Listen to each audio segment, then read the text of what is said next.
کا اپنا ادارہ ہے.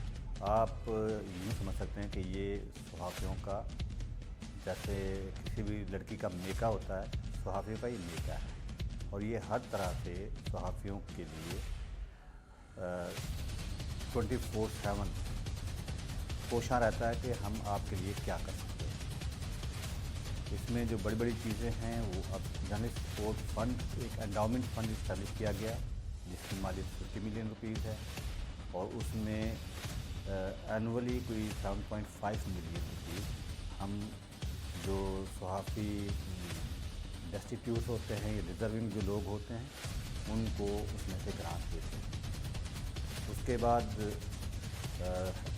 لائف انشورنس کی گرانٹ دی جاتی ہے خاص طور پر لاہور کے صحافیوں کے حوالے سے، اور ہیلتھ انشورنس ہماری وہ یونیورسل ہے، صحت کارڈ ان کو دیا گیا ہے جس کے تحت صحافی جو ہیں وہ آپریشن بھی کروا سکتے ہیں مختلف ہاسپٹل سے.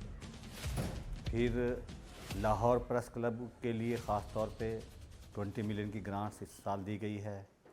اس کے علاوہ ایک 5 ملین کی گرانٹس ملتان پریس کلب کے لیے بھی وہ انڈر کنسیڈریشن ہے اور ان پروسیس ہے.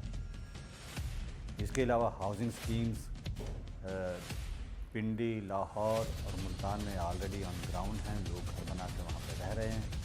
اور لاہور اور پنڈی کے لیے فیز 2 وہ پلان کیا جا رہا ہے.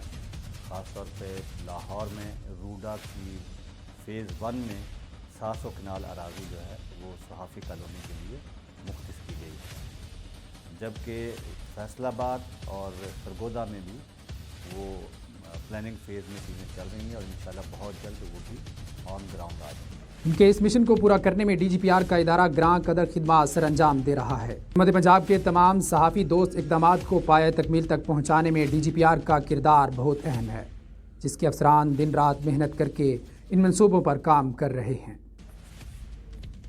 ٹوٹل 700 کنال زمین ہے جس میں 5 مرلہ کے پلاٹ دیے جائیں گے، اور وہ ایک کنال میں تقریباً 2 پلاٹ نکلتے ہیں، تو 1400-1500 کے قریب پلاٹ صحافیوں کو دیے جائیں گے.